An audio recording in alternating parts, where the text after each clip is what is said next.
Good morning. It's election day, midterm elections in the United States. And I just wanted to do a quick video just to give my perspective on the whole situation.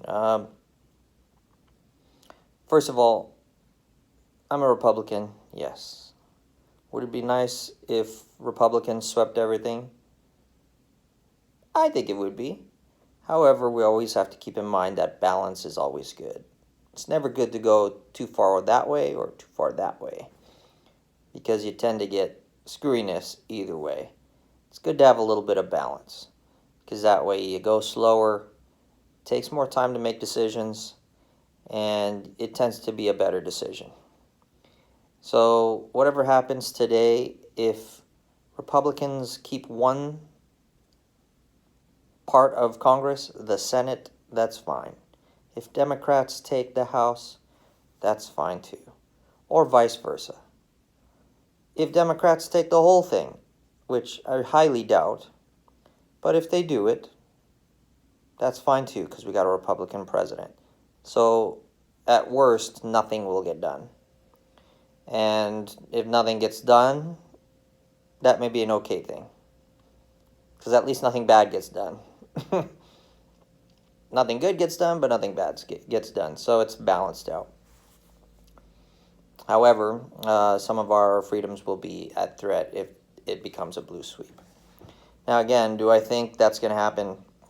I highly doubt it. I'm more likely to think that we're going to get all red seats and a few blue seats, and it's mostly going to be Republican in all branches of government, which, as a Republican, again, I like that, but at the same time, I'm always cautious, because, yeah, it's like China. China is communist, and there's no opposition to the Communist Party. So decisions and change can be made really quickly, but you have to really think through, do you want that change to happen so fast? Sometimes haste makes waste, and you really have to look through the decisions that you're making and some of the laws, some of the changes you're doing. Now, when it comes to fraud, I think the Democrats are going to get a lot of seats because of fraud. A lot of people don't think there is fraud. Well, a lot of people are out of it because they don't understand that many of the people in media are leftists. They support the Democrats. You can hear it in their messages when you watch the news. 90% of the news is negative against Trump and against Republicans. And a lot of people are brainless. They basically get the way that they think from the news that they watch, and the news they watch is the path of least resistance, which is the news that's on television or the news that's on cable. They don't go seek out news that they have to research and dig for. And so the mainstream media news will likely affect a lot of the voters into voting for blue. Universities have control over people's minds because a lot of people come in as students to learn. And so technically they are, well, literally, they are a captive audience for however long their class is. And most professors are leftists. They're blue. So they're going to sit there and spit their mentality into their students. And the students will just absorb it like a sponge, unless their students are true students who are free thinkers and really think about the information that's coming in.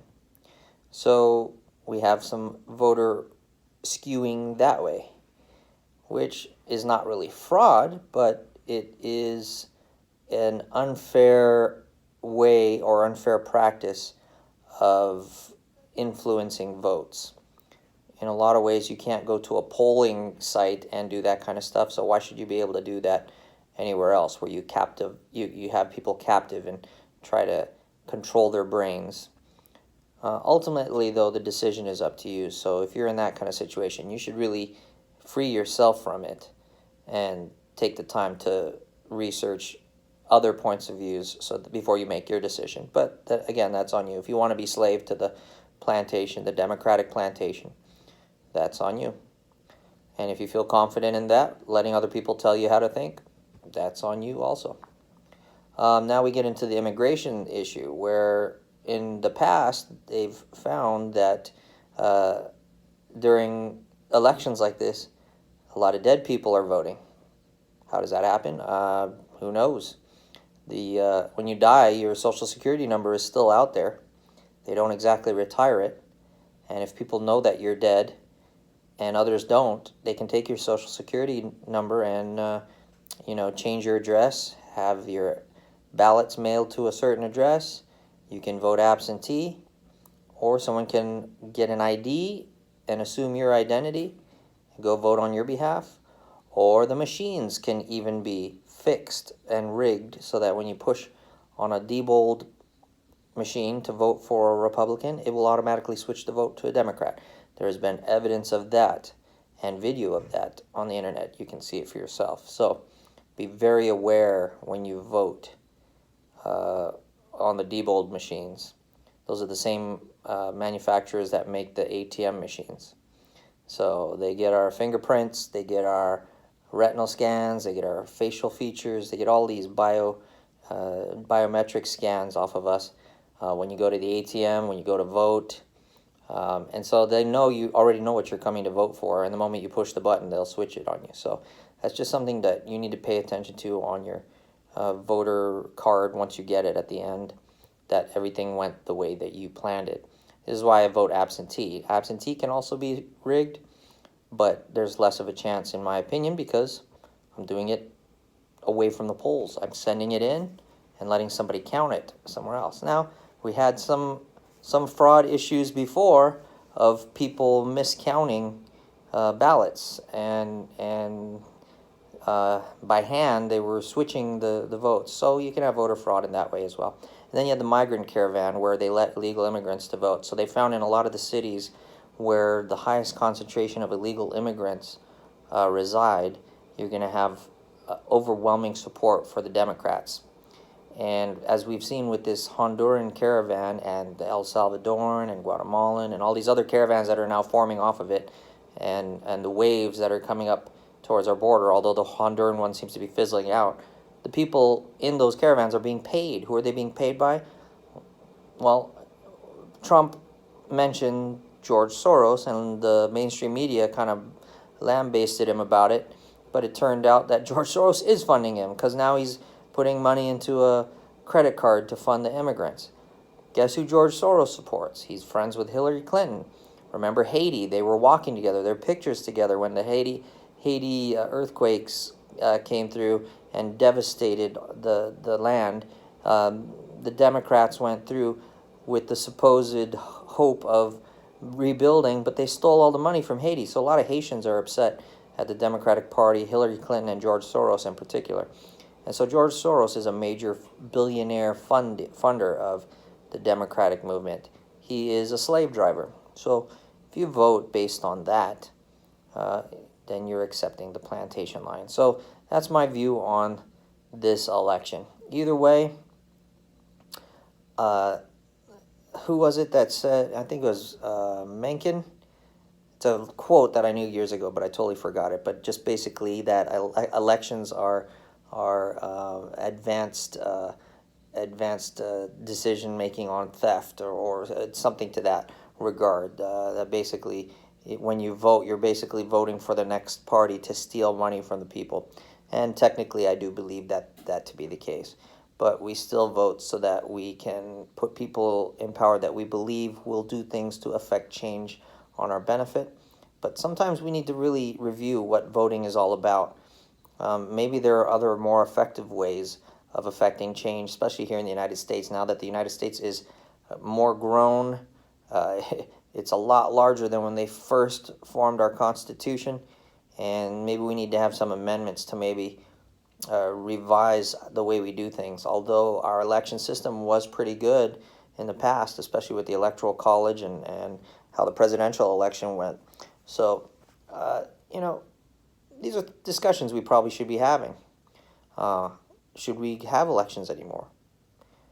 How should we do things from this point on? Maybe a republic isn't the way to go anymore because we're too diverse. I don't know. I firmly believe in the Republican form of government. That's why I'm a Republican, because I believe it's the only way to protect a minority from a mob. And Democrats like to talk minority, but they talk about democracy. And democracy is mob rule, so they're not really protecting the minority. And you always hear them talk about the popular vote, which is strength in numbers. So they're not about minorities. That argument is out the window years ago. So do some educating before you vote. If you don't know what you're doing, don't vote. Don't just go in and vote off your heart. You got to really think about things, because some emotional decisions that are made here end up affecting how you live, because you left this out of the equation. This will help you to make much better decisions when you vote. A lot of times, this doesn't have any experience yet. You haven't gotten a job, if you haven't started a business, if you haven't started anything that contributes to society in any form or fashion, don't vote. I highly encourage you not to vote, because you don't have the experience, you don't have the intellect. Even if you have a job, but if you're coming from a country where you fled oppression and you haven't learned your lesson, you want to bring that here, don't vote. You fled that from your other country. You came here, whether legally or illegally, and if you vote to support the same kind of thing here, you're an idiot. Honestly, what an idiot for leaving a country that was oppressing you, and then the reason it was oppressing you is because that's the kind of voting you did down there, and then you bring it up here?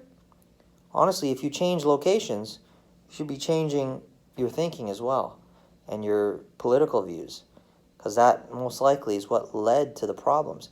And I see that a lot here in the United States. California used to be one of the largest economies in the world, and it has dropped since because it's turned leftist. A lot of leftist principles have come in and really demolished our business environment here. And people did it because they hated corporations. Well, corporations give you your jobs. Corporations give you your goods and services. There is no person who goes into business without forming a corporation that lasts. You know? No person lasts in business without forming a corporation, because a lot of times if you get sued, you have a disaster, you don't have the proper insurance to cover your business, a lot of the corporations will give you that kind of protection. And so they're put out of business.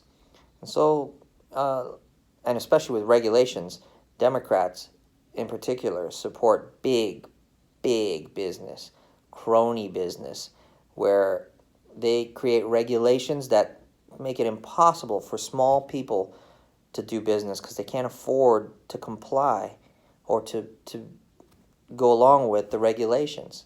It's just too costly.